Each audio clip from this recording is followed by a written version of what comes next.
बिस्मिल्लाहिर्रहमानिर्रहीम। दोस्तों, आप कैसे हैं? मैं आपके सामने एक नई स्टोरी लेकर हाज़िर हुआ हूँ। ये सच्ची कहानी है जो मैं आपके सामने पेश कर रहा हूँ। ये एक ऐसी सनसनीखेज़ वारदात है कि जिसमें मकतूल जो है वो भी कानून का मुहाफ़िज़ है और उसको कत्ल करने वाले वो भी कानून के मुहाफ़िज़ थे। ये वारदात ईद उल अज़हा की रात को एलीट सेंटर बेदिया रोड के माल खाना के अंदर हुई, जहां उस वक़्त 5 करोड़ रुपए से ज़्यादा रकम सेफ में मौजूद थी। ईद उल अज़हा का दिन होने की वजह से उस रात तमाम मुलाजमीन को छुट्टी दे दी गई और सिर्फ एक मुलाजम को वहाँ रखा गया जिसने सारी रात ड्यूटी देनी थी। उस मुलाजम का नाम ग़ुलाम अली था। ग़ुलाम अली अलर्ट होकर ड्यूटी दे रहा था। ग़ुलाम अली साहब का फ़ौजी एहलकार था। फ़ौज से रिटायर होने के बाद वो एलीट सेंटर में भर्ती हुआ और इस वक्त उसकी ड्यूटी उस माल खाने में लगी हुई थी। वो माल खाने में ड्यूटी दे रहा था।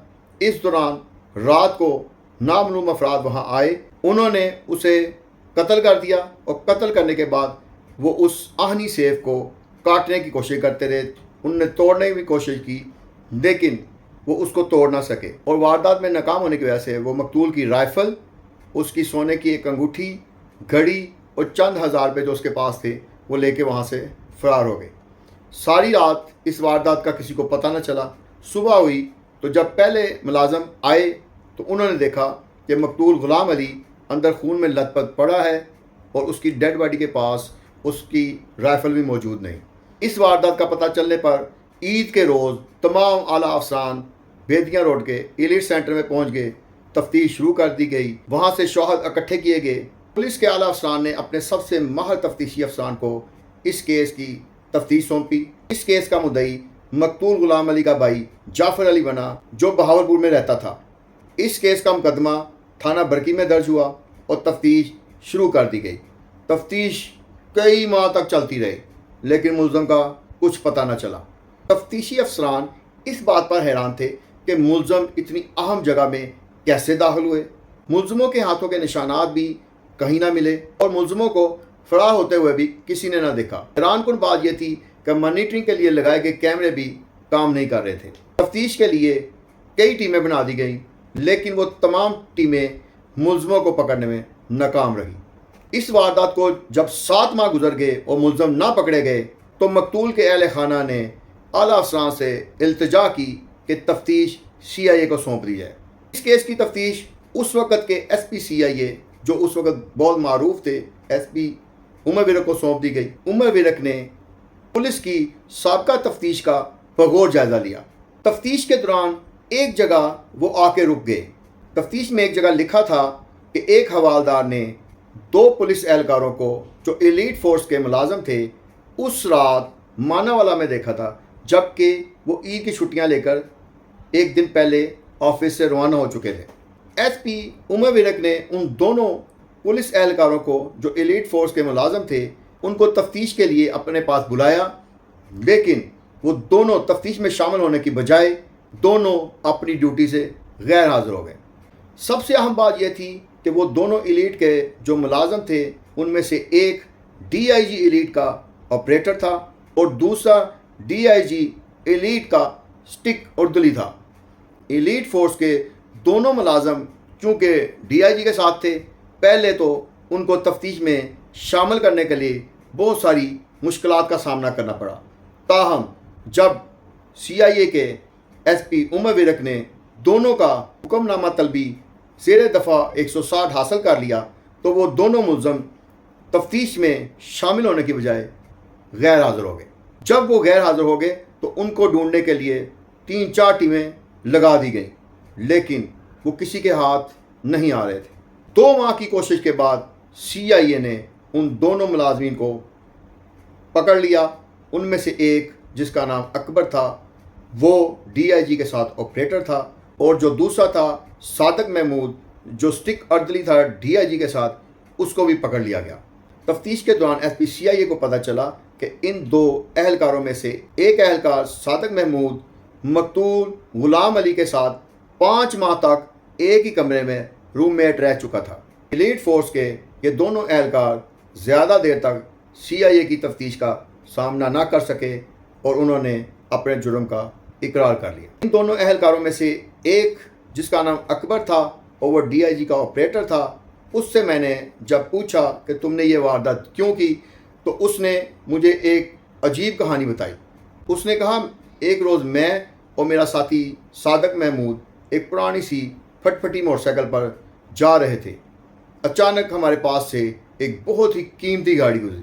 صادق محمود نے اس قیمتی گاڑی کی طرف دیکھا اور کہا یار کبھی ہمارے پاس بھی ایسی قیمتی گاڑی ہوگی۔ اکبر نے کہا کہ میں نے اسے جواب دیا کہ ایسی گاڑی ہم لے سکتے ہیں اگر تم میرا ساتھ دو۔ صادق محمود نے پوچھا کیسے ساتھ دوں؟ اکبر نے کہا کہ ایلیٹ سینٹر کے مال خانے کے آہنی سیف کے اندر 5 کروڑ روپے موجود ہیں، اگر ہم وہاں سے وہ پیسے اٹھا لیں تو ایسی کئی گاڑیاں لے سکتے ہیں۔ صادق محمود نے کہا یار وہاں سے پیسے ہم نکالیں گے کیسے؟ تو اکبر نے کہا کہ وہاں عید کی رات کو صرف ایک شخص ڈیوٹی دے گا اور وہ ہے تمہارا سابقہ روم میٹ غلام علی۔ ہم وہاں جائیں گے، غلام علی کو شیشے میں اتاریں گے، اسے کہیں گے کہ تیسرا حصہ تمہارا، وہ ہمارے ساتھ مل جائے گا، چابیاں وہاں سے لیں گے، سیف کھولیں گے، اس میں سے پیسے نکالیں گے اور غلام علی کو معمولی زخمی کر کے روانہ ہو جائیں گے۔ بعد ازاں غلام علی کا حصہ بھی اسے دے دیں گے۔ صادق محمود نے کہا کہ پلان تو بڑا اچھا ہے لیکن کیا اس پہ اس طرح عمل ہو سکتا ہے؟ اکبر نے کہا ہمیں اس میں ایک اور شخص کی ضرورت ہے، اس بندے کو بھی ہم تیار کر سکتے ہیں۔ اس کے ساتھی صادق نے پوچھا کہ کیسے؟ اس نے کہا میرا ایک دوست ہے، اس کے پاس گاڑی ہے، وہ گاڑی لے کر باہر کھڑا ہو جائے گا، ہمیں رستے کا پتہ ہے، ہم اندر گھس جائیں گے اور جب اندر جا کے ہم یہ واردات مکمل کر لیں گے تو اس گاڑی پہ یہ 5 کروڑ روپے رکھ کر ہم وہاں سے فرار ہو جائیں گے۔ واردات کی منصوبہ بندی بہت شاطر طریقے سے کی گئی تھی لیکن اللہ کو کچھ اور ہی منظور تھا۔ ملزم اکبر نے مجھے بتایا کہ جب ہم دونوں کوت کے اندر داخل ہوئے اور آہنی سیف کے پاس پہنچے تو غلام علی ہمیں دیکھ کر حیران ہو گیا۔ اس نے پوچھا آپ لوگوں کا یہاں کیا کام؟ ہم نے اس کو باتوں میں لگایا۔ ہم نے اس سے کہا کہ ہمارا یہ منصوبہ ہے۔ غلام علی چونکہ سابقہ فوجی اہلکار تھا اور اب وہ ریٹائرمنٹ کے بعد ایلیٹ فورس میں آیا تھا، اس نے کہا نہیں بھائی، میں یہ واردات نہیں کروں گا اور نہ یہ واردات تمہیں کرنے دوں گا۔ ہم دونوں حیران ہو گئے کہ ہم نے تو کئی روز کی محنت سے یہ منصوبہ بنایا ہے، اب یہ غلام علی ہمارا منصوبہ فیل کرنے کی کوشش کر رہا ہے۔ تو میں نے صادق محمود سے کہا کہ تم اسے باتوں میں لگاؤ، میں آتا ہوں۔ صادق محمود نے اسے باتوں میں لگایا۔ اس دوران میں نے باہر پڑی ہوئی ایک اینٹ اٹھائی، میں نے وہ اینٹ پیچھے سے زوردار وار کر کے اس کے سر میں مار دی۔ غلام علی کو پہلا وار ہی بہت شدید لگا، وہ زمین پہ گرا۔ اس کے بعد میں نے ایک اور وار کیا جس سے وہ لہو لہان ہو گیا۔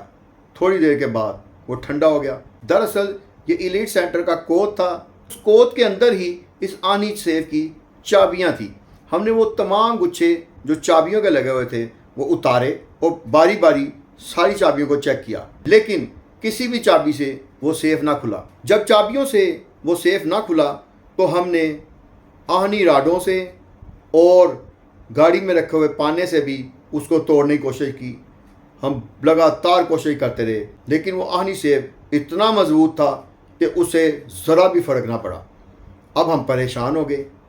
ہم نے ایک اپنے ساتھی کو قتل کر دیا تھا، اوپر سے یہ سیف کھل نہیں رہا تھا۔ ہمیں یہ ڈر تھا کہ یہ نہ ہو کوئی اور آ جائے، تو ہم نے فوری طور پہ وہاں سے فرار ہونے کا ارادہ کیا۔ ہم نے غلام علی کی گھڑی اتاری، اس کی سونے کی انگوٹھی اتاری، اس کی جیب میں جو چند ہزار روپے تھے وہ نکالے اور وہاں سے فرار ہو گئے۔ باہر آئے جب ہم تو باہر ہمارا دوست جمیل عرف گوگا موجود تھا اپنی گاڑی کے ساتھ۔ ہم نے اسے کہا فوری طور پہ گاڑی یہاں سے بھگا کر لے جاؤ، ہمیں یہاں سے جانا ہے۔ تو ہم دونوں اس کی گاڑی میں بیٹھ کے وہاں سے تیزی سے فرار ہو گئے اور جب ہم تھوڑا دور پہنچے تو ہم نے کہا کہ ہمارے کپڑوں پر خون لگا ہوا ہے، ہمیں یہ کپڑے بدلنے ہیں۔ ہم نے جمیل اور گوگا سے کہا کہ وہ اپنے گھر جائے اور 2 پرانے سوٹ لے کر آئے تاکہ ہم ان کو پہن کر یہ خون آلود کپڑے اتار دیں۔ گوگا گھر گیا اور 2 سوٹ لے کر آ گیا۔ ہم نے وہ کپڑے تبدیل کیے، خون آلود کپڑے ایک شاپر بیگ میں ڈالے اور وہاں سے روانہ ہو گئے۔ ہمارے پاس مقتول غلام علی کی رائفل بھی تھی۔ کچھ دور پہنچ کر ہمیں راستے میں کھیت نظر آئے، ان کے ساتھ جھاڑیوں کا جھنڈ تھا۔ ہم نے جھنڈ میں वो राइफ़ल फेंक दी और खून आलूद कपड़े भी एक जगह फेंक दिए। हमारे साथी गोगा ने हमें मानावाला उतारा। वहाँ से हम दोनों अपने अपने ठिकानों की तरफ रवाना हो गए। हम खौफजदा थे कि किसी को पता ना चल जाए, लेकिन ईद की छुट्टियों के दौरान हमें पता चला कि हम पर किसी को शक नहीं हुआ। इसलिए हम दोबारा अपनी ड्यूटी पर आ गए। क्योंकि हम डीआईजी के साथ ड्यूटी देते थे, डीआईजी एलीट के साथ होने की वजह से हमारी तरफ किसी ने आंख उठाकर भी ना देखी और हम कई माह तक ड्यूटी करते रहे और ये देखते रहे कि पुलिस कभी किसी को शामिल तफ्तीश कर रही है और कभी किसी को शामिल तफ्तीश कर रही है, लेकिन हमारी तरफ किसी का ध्यान नहीं आया। 7-8 माह के बाद जब CIA के SP उमर विरक को हम पर शक हुआ तो हम भी डर गए। हमने कहा अब नहीं बचेंगे, तो हम दोनों फरार हो गए। मैंने सादक महमूद से पूछा कि तुम कहाँ चले गए थे। उसने कहा मैं इस वारदात के बाद बहुत खौफजदा था, क्योंकि मकतूल जो था वो 5 माह मेरे साथ मेरा रूममेट भी रहा था। उसे कत्ल करने के बाद मुझे बड़ा दुख हुआ, लेकिन अब कत्ल हो चुका था, अब मैं कुछ नहीं कर सकता था। मैं बहावलपुर में वापस अपने गांव में चला गया, लेकिन CIA ने हमारा सुराग लगा लिया हम पकड़े गए। मैंने तीसरे मुलज़म जमील और गोगा से पूछा कि तुम क्यों इस वारदात में शामिल हुए। ये दोनों तो एलीट फोर्स के मुलाजम थे, अंदर के हालात जानते थे, इन्होंने वारदात की मनसूबाबंदी की, लेकिन तुम तो बाहर थे, तुमने इस वारदात में क्यों शिरकत की। तो जमील ने बड़ी अजीब बात बताई। उसने कहा अकबर से मेरा पुराना तल्लुक था, मुझे इनकी वारदात के बारे में पहले पता नहीं था। इन्होंने मुझे कहा था कि हम खामोशी से जाएंगे और खामोशी से वापस आ जाएंगे, लेकिन मुझे ये नहीं पता था कि वहाँ इनसे कत्ल हो जाएगा। बाद में वो कत्ल में मैं भी इनका साथी बन जाऊँगा। लेकिन क्योंकि मैं इनका दोस्त था, इसलिए दोस्ती में जब मुझे पता चला तो मैंने कहा अब मैं भाग नहीं सकता, मैं दोस्ती में फ़रार नहीं हो सकता। तो इसलिए मैंने अपने घर से इनको 2 जोड़े ला के दिए और जहाँ इन्होंने कहा मैंने वहाँ इनको उतार दिया। मैंने आखिर में एलीट फोर्स के उन दोनों एहलकारों से पूछा कि इस वारदात को करने के बाद क्या तुम्हें कभी सुकून मिला। तो दोनों ने आंखों में आंसू लाकर रोते हुए मुझे ये कहा कि जब से हमने अपने साथी गुलाम अली को कत्ल किया था तो हम एक भी रात सुकून से नहीं सो सके। हम बार बार सोचते थे कि वो चंद हज़ार तनख्वाह जो थी उसी में सुकून से ज़िंदगी गुजार रहे थे। वो गाड़ी देखकर हमारे दिल में लालच पैदा हुआ और उस लालच ने हमें अपने ही एक साथी का कातिल बना दिया। और अब हमारे घर वाले भी परेशान हैं कि हम किस वारदात में फंस गए हैं, और हमारे रिश्तेदार भी और एलीट फोर्स में हमारे जो साथी एहलकार हैं वो भी हमें बुरा समझते हैं। वो कहते हैं हम कातिल हैं, हम मुल्ज़म हैं, हम डकैत हैं। लेकिन इस वारदात की तरफ हमें हमारे लालच ने और कीमती गाड़ियां ख़रीदने के लालच ने फंसाया। काश उस वक़्त हम ये सोचते कि लालच बुरी बला है, इसके पीछे लग के कभी किसी का भला नहीं हुआ। ये कहानी सुनने के बाद आपके क्या तासरात हैं, अपने तासरात का जिक्र ज़रूर कमेंट्स में करें, ताकि जब मैं आपको अगली कहानी सुनाऊं तो उसमें मैं आपकी तजावीज़ को भी साथ लेकर चलूं। बहुत शुक्रिया। अस्सलाम वालेकुम।